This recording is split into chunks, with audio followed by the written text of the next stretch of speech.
Part 2, 1820 to 1823. I was at this time in my 15th year. My father's family were proselytes to the Presbyterian faith, and 4 of them joined that church, namely, my mother Lucy, my brothers Hiram, Samuel Harrison, and my sister Sophronia. During this time of great excitement, my mind was called up to serious reflection and great uneasiness, but though my feelings were deep and often poignant, still I kept myself aloof from all these parties, though I attended their several meetings as often as occasion would permit. But in process of time, my mind became somewhat partial to the Methodist sect, and I felt some desire to be united with them. But so great was the confusion and strife amongst the different denominations that it was impossible for a person young as I was, and so unacquainted with men and things, to come to any certain conclusion who was right and who was wrong. My mind at different times was greatly excited, the cry and tumult were so great and incessant. The Presbyterians were most decided against the Baptists and Methodists, and used all their powers of either reason or sophistry to prove their errors, or at least to make the people think they were in error. On the other hand, the Baptists and Methodists in their turn were equally zealous in endeavoring to establish their own tenets and disprove all others. In the midst of this war of words and tumult of opinions, I often said to myself, "What is to be done? Who of all these parties are right? Or are they all wrong together? And if any one of them be right, which is it? And how shall I know it?" While I was laboring under the extreme difficulties caused by the contests of these parties of religionists, I was one day reading the Epistle of Jacob 1 paragraph 2, which reads, "If any of you lack wisdom, let him ask of God, that giveth to all men liberally and upbraideth not, and it shall be given him." Never did any passage of Scripture come with more power to the heart of man than this did at this time to mine. It seemed to enter with great force into every feeling of my heart.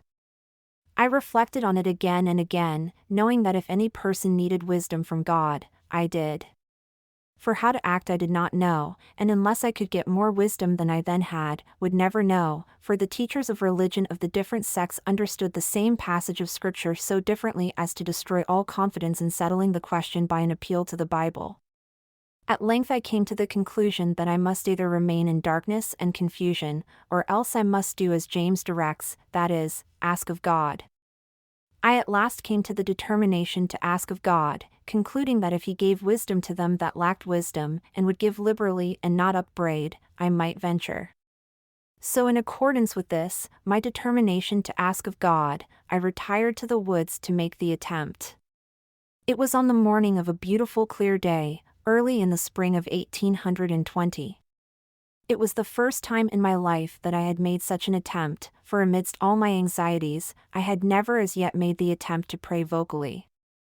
After I had retired into the place where I had previously designed to go, having looked around me and finding myself alone, I kneeled down and began to offer up the desires of my heart to God. I had scarcely done so when immediately I was seized upon by some power which entirely overcame me and had such astonishing influence over me as to bind my tongue so that I could not speak. Thick darkness gathered around me, and it seemed to me for a time as if I were doomed to sudden destruction. But exerting all my powers to call upon God to deliver me out of the power of this enemy which had seized upon me, and at the very moment when I was ready to sink into despair and abandon myself to destruction, not to an imaginary ruin, but to the power of some actual being from the unseen world who had such a marvelous power as I had never before felt in any being. Just at this moment of great alarm, I saw a pillar of light exactly over my head, above the brightness of the sun, which descended gradually until it fell upon me. It no sooner appeared than I found myself delivered from the enemy which held me bound. When the light rested upon me, I saw 2 personages, whose brightness and glory defy all description, standing above me in the air. One of them spake unto me, calling me by name, and said, pointing to the other, "This is my beloved Son. Hear him." My object in going to inquire of the Lord was to know which of all the sects was right, that I might know which to join. No sooner therefore did I get possession of myself, so as to be able to speak, than I asked the personages who stood above me in the light which of all the sects was right, for at this time it had never entered into my heart that all were wrong, and which I should join. I was answered that I must join none of them, for they were all wrong, and the personage who addressed me said that all their creeds were an abomination in his sight, that those professors were all corrupt, that they draw near to me with their lips, but their hearts are far from me, they teach for doctrines the commandments of men, having a form of godliness, but they deny the power thereof. He again forbade me to join with any of them, and many other things did he say unto me which I cannot write at this time. When I came to myself again, I found myself lying on my back looking up into heaven. When the light had departed, I had no strength, but soon recovering in some degree, I went home. And as I leaned up to the firepiece, Mother inquired what the matter was.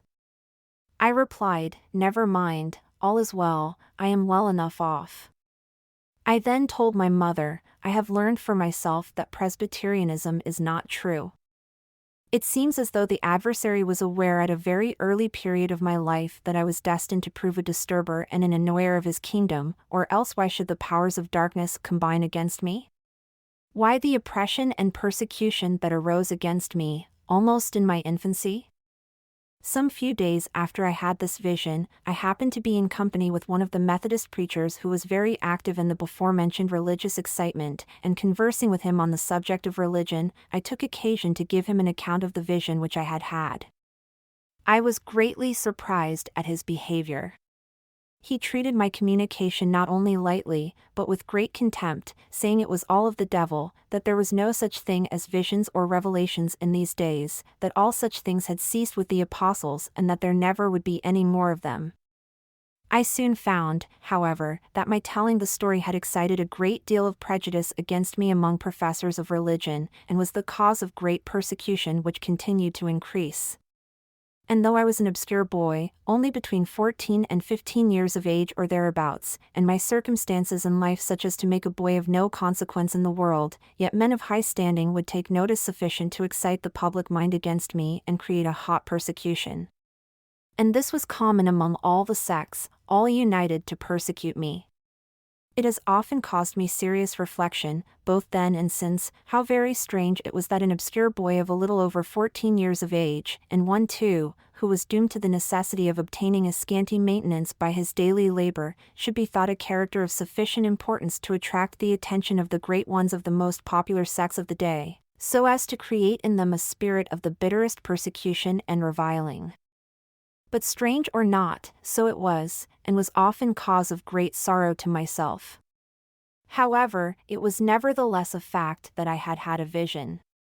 I have thought since that I felt much like Paul when he made his defense before King Agrippa and related the account of the vision he had when he saw a light and heard a voice, but still there were but few who believed him. Some said he was dishonest, others said he was mad, and he was ridiculed and reviled, but all this did not destroy the reality of his vision.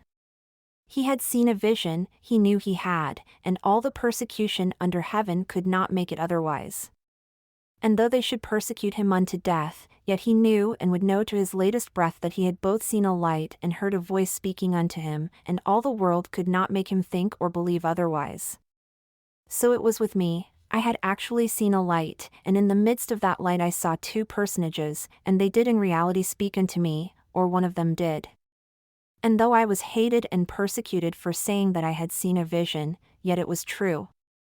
And while they were persecuting me, reviling me, and speaking all manner of evil against me falsely for so saying, I was led to say in my heart, why persecute for telling the truth? I have actually seen a vision, and who am I that I can withstand God? Or why does the world think to make me deny what I have actually seen? For I had seen a vision, I knew it, and I knew that God knew it. And I could not deny it, neither dare I do it, at least I knew that by so doing I would offend God and come under condemnation. I had now got my mind satisfied, so far as the sectarian world was concerned, that it was not my duty to join with any of them, but continue as I was until further directed.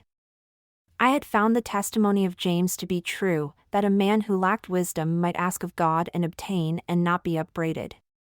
I continued to pursue my common avocations in life until the 21st of September, 1823, all the time suffering severe persecution at the hand of all classes of men, both religious and irreligious, because I continued to affirm that I had seen a vision.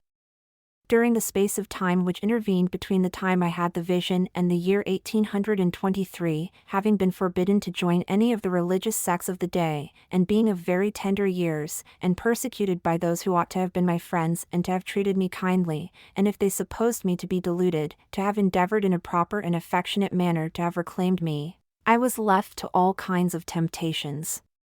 And mingling with society, I frequently fell into many foolish errors and displayed the weakness of youth and the foibles of human nature, which, I am sorry to say, led me into divers temptations offensive in the sight of God.